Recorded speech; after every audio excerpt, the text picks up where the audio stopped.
국정원 개혁발전위원회가 적폐청산을 이유로 노무현 전 대통령의 노뚜렁 시계 언론 보도 경위에 대해서 이인규 전 중수부장을 상대로 방문조사에 했다고 하는데 사실입니까? 저도 보도를 보았습니다. 네. 국정원 적폐청산 TF가 논두렁 시계에 조사를 해서 이인규 전 중수부장의 주장대로 국정원이 논두렁이라는 말을 만들어 언론에 흘렸다는 사실이 확인된다고 한들 지금 달라지는 게 뭐가 있겠습니까?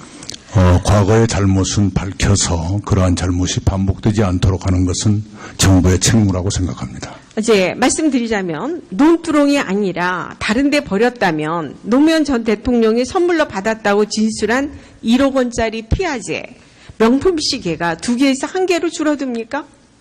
아니면 명품이 아니라 단돈 10,000원짜리 시계로 바뀌는 겁니까? 아무런 의미가 없습니다.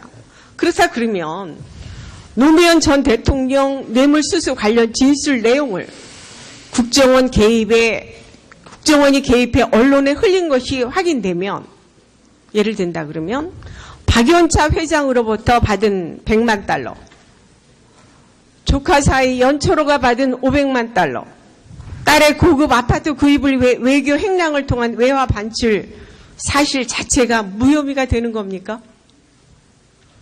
결국 정보기관을 개혁하겠다는 이유로 이처럼 한풀이 수사, 전 정권 보복 수사를 계속하겠다면 오히려 노무현 전 대통령의 자살로 봉인된 수사 기록을 국민 앞에 공개하고 국정원 적폐청산 TF의 조사가 과연 적절한 것인지부터 검증받아야 하는 것 아닌가 싶습니다. 검찰에 봉인되어 있는 노무현 전 대통령 뇌물수수 사건 수사기록 공개를 요구하는 여론에 대해서 총리 입장은 어떠신지요? 네, 과거의 수사기록이 특별히 은폐될 수 있다고 생각하지 않습니다. 네, 특히 국정원법상 사법경찰관리로 지정돼서 대공수사 차원이 아니면 민간인에 대한 수사나 조사 권한이 없는 국정원 발전위원회가 이인규 전 중수부장을 조사한 법적 근거가 뭔지도 희미합니다. 또 민주적인 정당성을 가진 국회 정보위원회 역시 제한된 영역에 대해서만 감사 권한을 행사할 수 있는데 민주적인 정당성도 없고 법적 근거조차 없는 국정원 적폐청산 태스크포스가 민간인을 조사하는 것은 국정원법으로 정면으로 위배되는 것이 아닌가 싶습니다. 그렇다 그러면 국정원 개혁을 위해서는 국정원이 창설된 지 55년이 지났음에도 현재까지 정권 교체기마다 왜 개혁 대상으로 매번 지목이 되고 있는지, 역대 정권마다 개혁되지 못하고 법적 근거가 없거나 불명확한 임무를 수행하면서 정보활동에 대한 정치적인 논란이 계속되고 있는 보다 심층적인 요인에 대한 조사 대신에 요란하게 적폐청산이라는 미명하에 특정 정보에 대해서 국한시켜서 조사 대상을 한정하는 것은 정치 보복 다름 아니며 또다시 정보기관을 정치화시키는 것 아닌가 이렇게 보여집니다. 이에 대해서 우리 총리님의 견해는 어떻습니까? 네, 국정원이 늘 문제가 되는 가장 본질적인 이유는 국정원의 활동이 햇볕에 드러나지 않고 늘 음지에 가려져 있었기 때문이라고 생각합니다. 그리고 지금 의원님께서 우려하시는 그런 문제들은 국회 정보위원회에서 많이 논의되고 있을 거라고 생각하고요. 정보위원회 위원장님이 바로 야당 소속인 걸로 제가 알고 있습니다. 1970년대부터 시작된 미국의 정보기관 개혁 사례를 통해 알 수 있는 것은 정보기관 개혁이 성공하기 위해서는 초당적이고 비정치적인 접근법을 취해야 한다는 점인 거 잘 알고 계시죠? 네. 네. 따라서 이처럼 문재인 정권의 국정원 적폐청산 구성을 통한 접근 방식은 이게 꼭 성공할 수 없다라고 보여지고 오히려 정보기관의 정치 예속을 더욱 가속화시키는 점이다. 이렇게 보여집니다. 이 부분에 대해서는 총리께서 동의하십니까? 네, 국정원 개혁이 특정 정권의 정치적 목적에 의해서 이루어진다면 의원님께서 우려하시는 그런 일들의 악순환이 계속될 우려가 있다는 것을 지금 국정원도 잘 알고 있을 거라고 생각합니다. 네, 그래서 그런 점을 감안하셔서 국정원이 정말 거듭나는 그런 그 개혁의 방향으로 갈 수 있도록 그렇게 좀 도와주시기 바랍니다. 네. 네. 그다음에 이제 오늘 이제 대부분이 이렇게 살충제 관련해서 많은 의견들이 나와서 저도 또한 이게 국민들의 먹거리 굉장히 중요한 거기 때문에 질의를 드리겠습니다. 우선 총리께 질의를 드리는데요. 네. 8월 초에 유럽의 살충제 계란 파동 직후에 국내 상황을 점검을 하셨습니까? 네, 조금 전에 농식품부 장관께서 의원님 여러분께 보고를 올린 바와 같이 7월 26일쯤에 그런 보고를 받았는데 그 당시에는 AI 정식의 행정력을 쏟고 있어서 며칠의 시차를 두고 AI가 종식되고 난 다음에 검사에 들어갔더니 검출됐다는 얘기입니다. 그것이 처음으로 검출이 확인된 것이 8월 14일이었던 것으로 제가 알고 있고요. 바로 그날 밤에 제가 전수조사를 포함한 긴급 지시를 내린 바가 있습니다. 그런데 10일 날에 식약처장이 기자간담회 발표를 했죠. 근데 그때는 뭐라 그냥 문제없다, 안전하다 이렇게 발표를 하지 않았습니까? 네, 그 당시까지는 검출된 바가 없다는 그래서 취지에서 그렇게 국민들이 말씀을 굉장히 물어봅니다. 실망하고 불안하고 이렇게 지금 굉장히 불안해하고 있습니다. 그래서 이 총리님께서 이번 사태를 두고 여당 원내대표가 박근혜 정부가 방치한 결과라며 책임론을 제기했는데 이 부분에 대해서는 어떻게 생각하시는지요? 저는 우리 각 부처와 총리실 간부들께도 이렇게 지시를 했습니다. 지금 우리 정부, 새 정부의 잘못은 물론이고 과거 정부의 잘못에 대해서도 사과해야 한다. 왜냐하면 과거 정부의 잘못을 발견하고 그것을 시정하지 못했다면 그것은 우리의 잘못이기 때문에 사과하는 것이 옳다. 그래야만 우리가 그 문제로부터 자유로워질 수 있다. 이런 말씀을 반복하고 있습니다. 네, 지금 말씀하신 것처럼 정부 간의 책임 공방에 앞서서 국민들이 안심할 수 있도록 조치를 취하는 것이 우선적으로 중요합니다. 그다음에 국민 안전을 담당하는 집권 세력으로서 책임의식을 더 견지하는 것이 바람직하다고 생각하는데 우리 총리께서도 동의하시는 네, 물론 거죠? 당연합니다. 우리 농식품부 등 관계부처 입장에서는 때로는 억울한 대목도 있을 수 있을 겁니다만은 적어도 행정부는 일절 그런 말 하지 않고 묵묵히 이 사태의 조기 종식 그리고 국민의 신뢰 회복을 위해서 노력하고 있다. 이 말씀을 드리겠습니다. 네.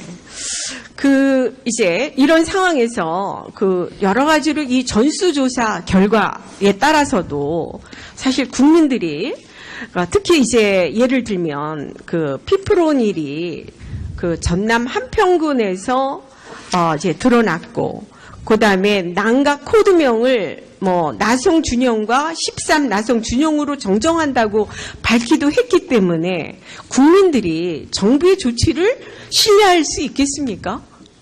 네, 우리가 조기 종식을 위해서 노력하다 보니까 또 전국 각처의 현장 조사를 농관원이라든가 지자체에 맡겨서 그걸 취합하다 보니까 그 과정에서 통계가 부정확하다든가 약간의 혼선이 있었던 걸 인정하고 그 점에 대해서 사과를 드립니다. 네, 그래서 그 부분에 대해서 잠깐만요. 국민들 앞에 한번 다시 말씀해 주시죠. 네네. 네. 근데 거듭 말씀드리지만 저희가 국민 여러분의 불안을 한시라도 빨리 종식시키고 시장을 되도록 빨리 안정시키고자 하는 욕심이 앞선 나머지 통계 숫자의 부정확히라든가 혼선 그리고 약간의 미비가 있었습니다. 그 점에 대해서 사과드립니다만은 그런 혼선이나 미비가 드러날 때마다 다시 재검사 또 재검사하고 있어서 우리 국민 여러분의 의심을 완전하게 불식할 때까지 그런 노력을 계속하겠다 이 말씀을 드립니다. 그다음에 이제 또 하나 걱정이 되는 것은 계란의 일일 국내 소비량이 3천만 개에 달합니다. 근데 식약처에서 그 살충제 계란이 안전하다고 발표한 후에 급식 관련 부처는 어떠한 조치를 했는지 우리 총리께서 확인을 좀 해보셨습니까? 예를 들면 국방부의 장병 급식이라든지 또는 특히 보건복지부의 어린이집이라든지 또는 이제 아마 일부는 며칠 전에 계약을 했고 아니면 대부분의 학교들이 오늘 아마 계약을 한 걸로 알고 있습니다. 그래서 이와 같은 교육부의 이런 납품 여부 같은 것을 어떻게 지금 확인을 해보셨나요? 어떻게 되어 있습니까? 부적합 판정을 받은 산란계 농장 52곳에서 출하된 계란을 그 유통 과정을 모두 추적하고 있습니다. 현재까지 문제는 없는 것으로 판명이 되고 있고요.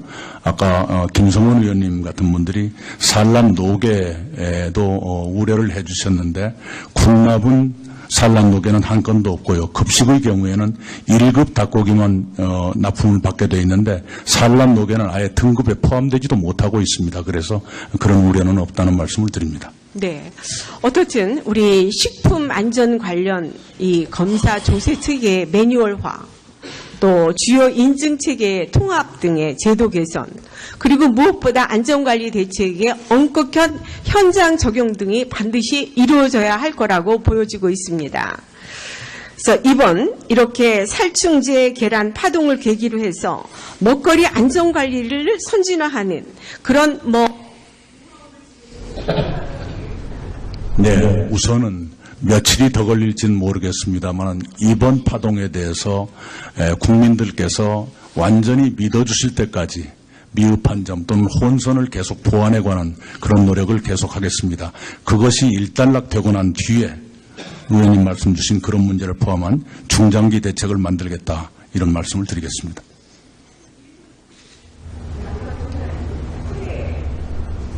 의원님 제가 잘 안 들립니다. 마이크가 작동이 안 돼서. 네, 보충 질의하시는 게 어떨까 싶습니다. 네.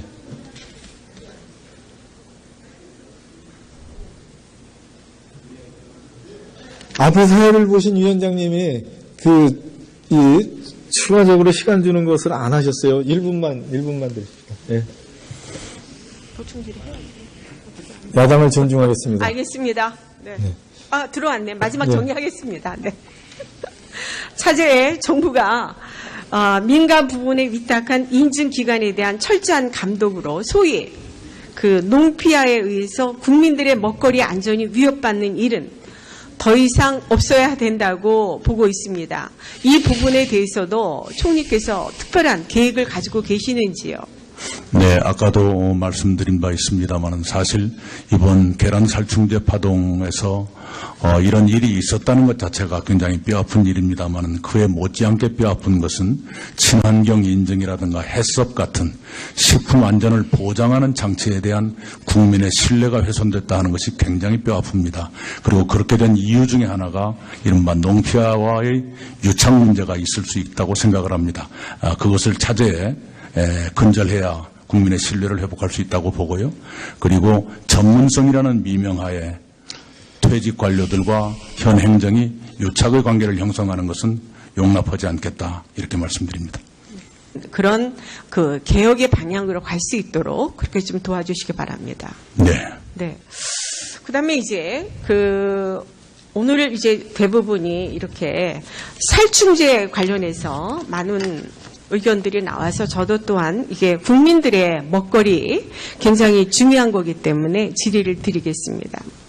우선 총리께 질의를 드리는데요. 네. 8월 초에 유럽의 살충제 계란 파동 직후에 국내 상황을 점검을 하셨습니까?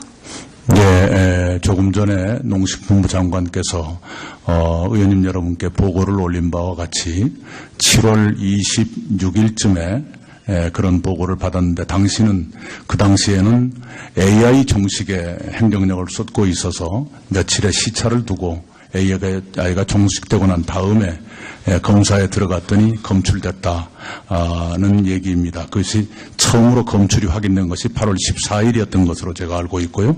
바로 그날 밤에 제가 전수조사를 포함한 긴급 지시를 내린 바가 있습니다.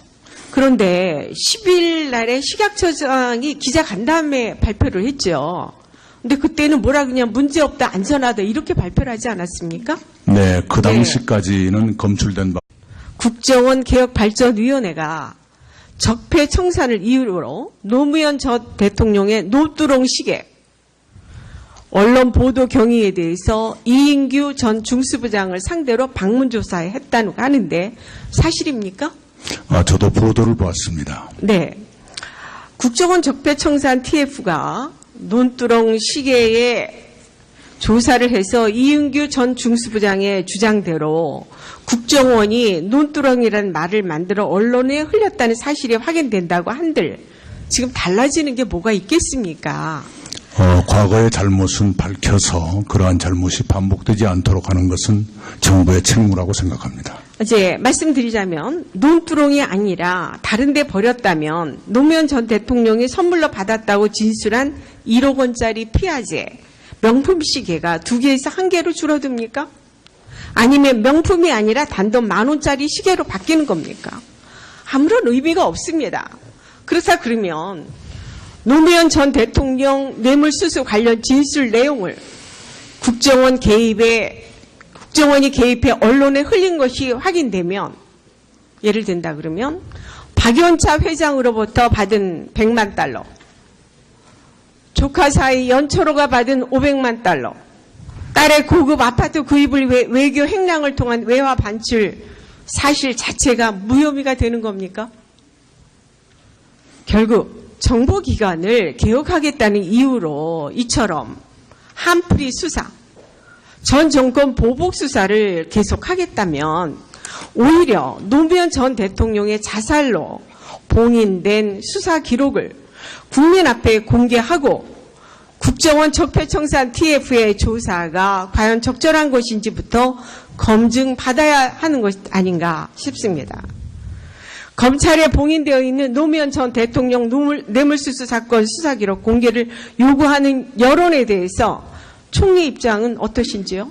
네, 과거의 수사 기록이 특별히 은폐될 수 있다고 생각하지 않습니다. 네. 특히 국정원법상 사법경찰관리로 지정돼서 대공수사 차원이 아니면 민간인에 대한 수사나 조사 권한이 없는 국정원 발전위원회가 이인규 전 중수부장을 조사한 법적 근거가 뭔지도 희미합니다.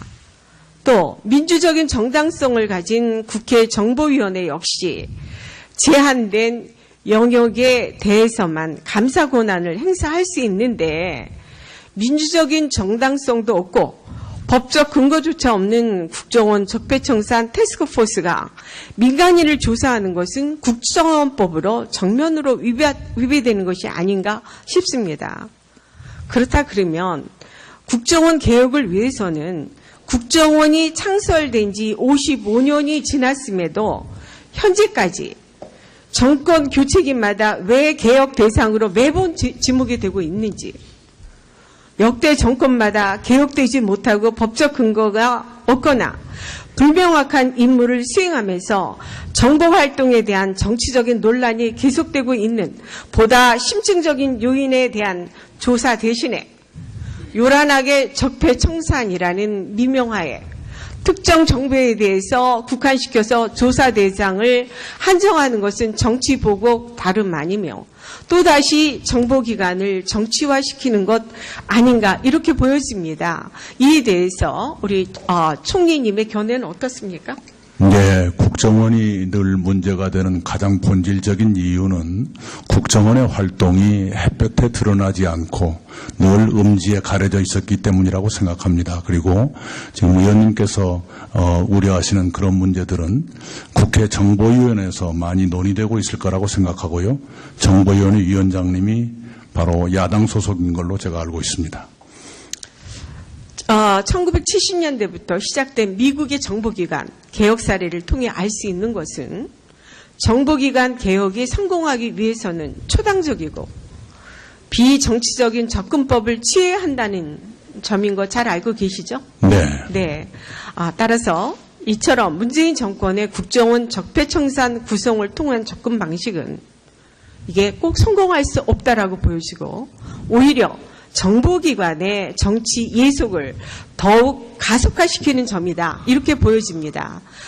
이 부분에 대해서는 총리께서 동의하십니까? 네, 국정원 계획이 특정 정권의 정치적 목적에 의해서 이루어진다면 의원님께서 우려하시는 그런 일들의 악순환이 계속될 우려가 있다는 것을 지금 국정원도 잘 알고 있을 거라고 생각합니다. 네, 그래서 그런 점을 감안하셔서 국정원이 정말 거듭나는